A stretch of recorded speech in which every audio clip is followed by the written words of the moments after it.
Hi and welcome back to another video. Today we're going to take a look at installing a PS2 emulator on the PC. The one we're going to go for is PCSX2. It's the best one available for doing this. So first of all we'll find out where it is. Just Google the name of the emulator and it will take you to the home page. So you might be wanting to play all your old PS2 classics or just basically play the same game but upscale it to 4K and get a better experience for it.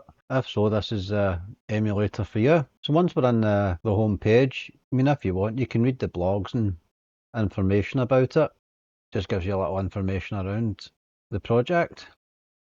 So if we go to the download page and you'll see there's two different releases. There's stable releases and there's nightly releases. I would recommend going for the nightly build. This has better options and it's also got better compatibility, though you might get more frequent updates with that. If you're looking for something that's got less updates, go for the stable version, but in today's video we're going to go for the nightly version. That's the one I would recommend. So download that, pick the version you want. If you're on Linux, pick that. If you're on Apple, pick that. So we're going to go for the Windows. So what I've done is I've made up a PS2 folder here. I'm going to keep everything together here. It just makes everything easier to find as well, rather than bits and pieces all over the place. Once you've downloaded the emulator, extract that and put it in your PS2 folder. I've also made two other folders, one with BIOS and another with games. Just keeps everything in here together.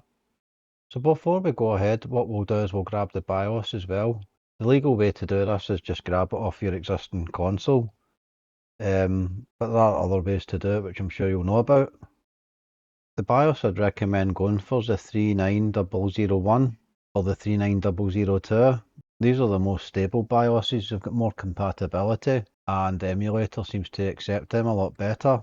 They're also a lot faster booting. The ones I would tend to avoid are slim PS2 BIOSes. They're more picky with kind of homebrew stuff and a lot slower as well in the emulator, so avoid them and go for the mentioned one.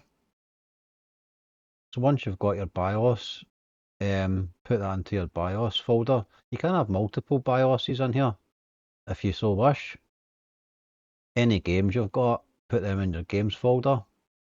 I've put a mix here of ISO games, which are DVD based games, and a bin and queue type file format, which come in two parts. They're mostly CD based games for the PS2. There's a little mix in there. In our PS2 folder, we've got the BIOS folder with the BIOS in it, games folder with games in it, and we've got the emulator folder here. So if we go into that, and if we go to the executable there and just double click. So on your first start, you'll be met with this initial setup screen here. So what you want to do is select a language. Theme, I just like to keep the theme as is. I'll keep enable automatic updates on. Next we want to go to the BIOS image, so we'll just click the next button. So now this is quite self-explanatory. All we need to do is select a folder. We'll just browse into our PS2 folder and select the BIOS folder and just click select folder. Now it knows where to find them. Now if you've got more than one BIOS, that will appear here as well. So I've only put one in here, so we'll select that one and click next. And now in this screen we want to select where we keep our games. So we'll add that folder as well. Again in your PS2 folder, select the games folder and there we are. It's going to ask if you want to scan it. Click yes. And next. Now it's come to set up the controllers. We want to select the DualShock 2 controller there. And if you're going to play two players, do the same again there. And click automatic mapping. One of the best controllers to use is the Xbox Series controller. They seem just to be plug and play. If you've got one of these connected, then that will show as X input controller, so select that. And now on to next. Click next. That's the initial setup complete.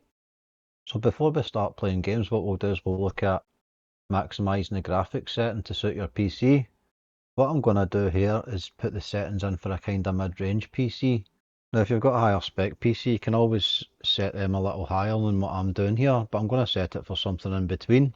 Just for reference, the graphics card I've got in this laptop's a 3060. Well, by today's standards, it's not really the best, but it's still decent for what we're going to do here. But if you've got something a lot better than that, then by all means, set some of the settings here to a little higher than where I'm going. The first thing we'll do is go into settings and graphics.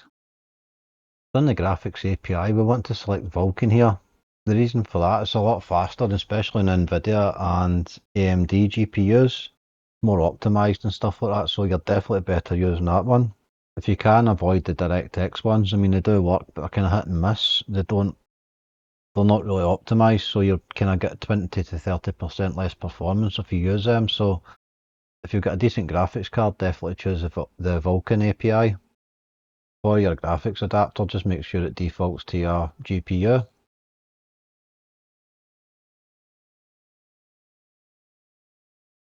So as you'll see here, we've got display borderless, that's what we want that set to that. Aspect ratio, I'm just going to keep to that. The internal resolution here, this is where we're going to set the resolution of the game we're playing. So for a mid-range PC, I'd probably choose a 4X native. Next we'll go into the rendering. This is where we set the resolution of the games we want to play. Now if you've got a mid-range PC, you're kind of looking at anything between there, between 4X and 6X. If you've got a kind of lower spec PC, I'd stick to 1080p. For now I'm going to go for the 4K version. Select that. We'll keep the bilinear on there.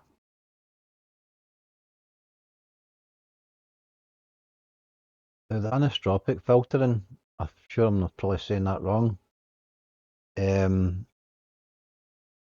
That's a kind of filter that makes things look a bit sharper and stuff like that. So for the moment I'm just going to set that to 2x. Now if you've got a better graphics card, you can certainly set it a lot higher, but I'm just going to stick with 2x at the moment. And we'll keep them the way they are. Keep them the way they are as well. Now that's our on-screen display menu. If you so wish, I mean, you can choose to display the frames per second and stuff like that. And also like CPU and GPU usage. It's quite interesting to see that sometimes, if that's what you want to see. So you can just turn them on and off to suit your own preferences. For the sake of this video, I'm just going to keep them off just now, but just to show you where they are if you do want to see that. And the media capture option. Now this is a good option to have on here. You can use this just to capture your gameplay. If you're doing kind of 4K stuff, I would choose MKV for that. If not, just leave it in MP4. You can use that for 4K as well, but you're better with MKV. It's a better format of video. For what I'm doing just now, I'm just going to keep this standard. For what I do anyway, I don't use emulator capture. I just use my software I get with the GPU to do that. That's what I've always used. And also, you can also use Xbox capture as well if you've got that installed on your PC. We'll come out of that and go into audio. I'm just going to leave the audio stuff as is and into memory cards. Now obviously you want to save games, you'll need to set up a memory card for that. So this is easy to do. Go into memory cards like we are now and go to create. Give your memory card a name and choose what size of memory card you want. I would recommend actually just sticking with the 8 meg ones, as they're obviously the most compatible and that's the kind of standard size of them. And the thing is as well, you can have as many of them as you want. So we've created our memory card here.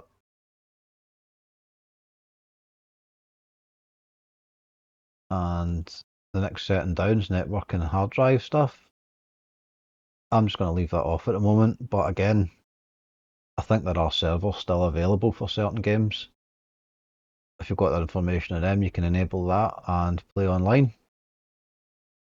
Folders, I'm just going to leave as is, and achievements. It's nice to have this in this emulator if you're into achievement hunting, which I am, but I'm just going to leave it off at the moment. You can enable them. So we'll come out of here. Go back up to the top of the menu here, we've got interface settings.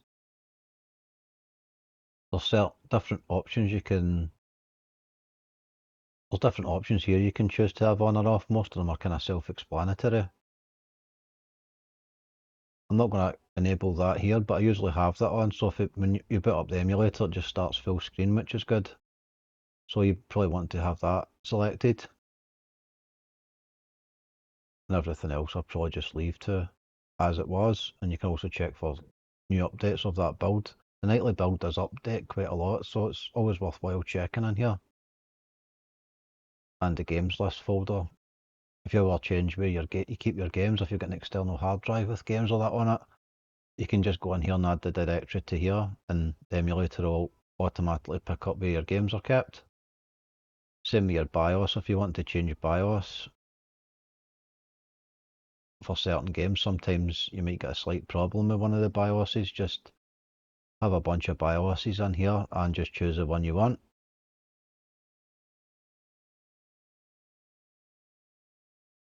The emulation menu can enable cheats and stuff like that on it as well. If you find when you're playing a game you get a little bit of screen tearing, put on the VSync, that should help that. Just keep that off for the moment. That's us just went over all the settings, and now we're ready to choose the games. So as we've selected the games folder and let it scan for the games, we'll find them all in here. It just lists them, tells you the region, compatibility, and when you've last played them and stuff like that. So it's just a case of selecting the game we want to play and double clicking it.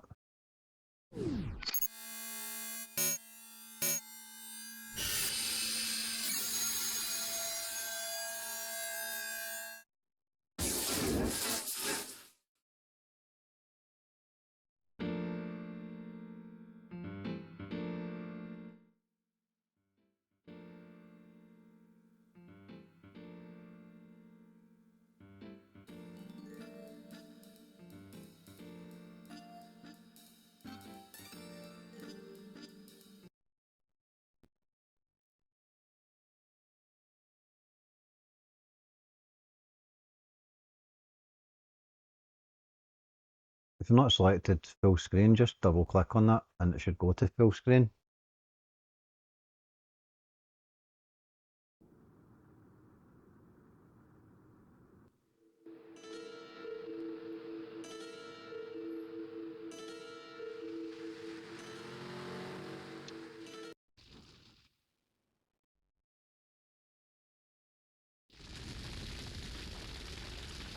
I know a place on the edge of the red light district where we can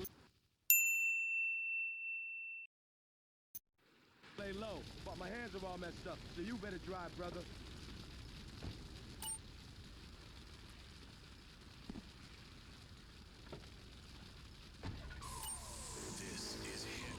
As we can see, we've got nice sharp graphics, upscale graphics here. Really does look nice and crisp.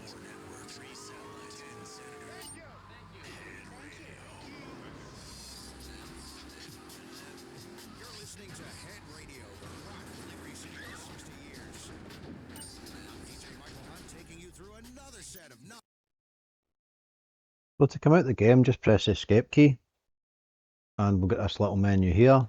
Just go down to close game. Also gives you some options in the game as well, it's got save states as well, which is nice.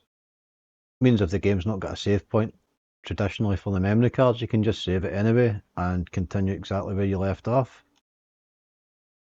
So we'll close the game, exit without saving. Now we'll select another game. Let's try SSX Cricket.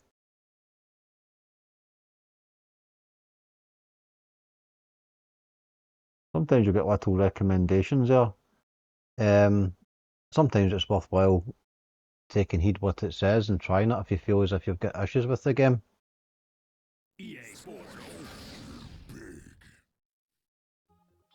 This is gonna be very, very interesting.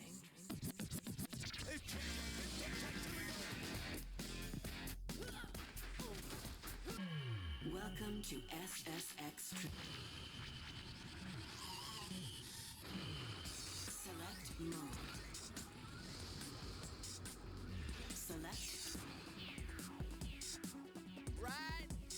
You can see the graphics here are really nice and sharp with upscaling on it. Set up character. Select event. Choose. Select venue.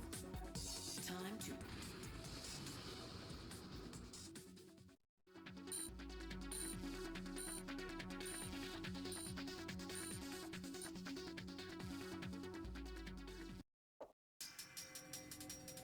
A gorgeous addition to the SSX World Circuit, the Garibaldi run is located with no enemies. Go! What's up? I'm Rozelle, and this is Jimmy with Garibaldi.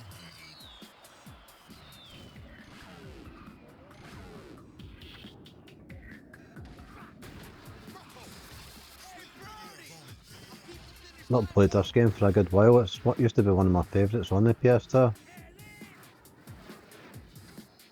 You can tell there's a little bit of screen tearing there. If you're finding that, just go into the settings and turn on the V-Sync, that should help that.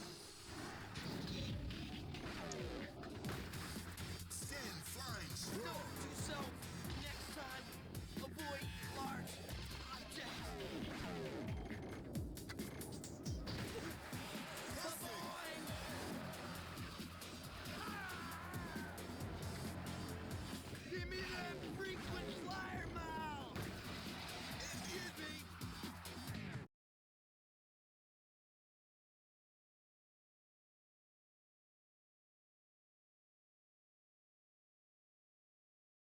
So there we are, that's how to play PS2 games on your PC. Hopefully this video helps some of you out, and hopefully you can go and enjoy some games now.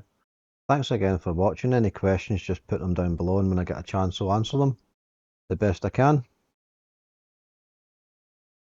So thanks again, and see you guys soon. Cheers, bye bye.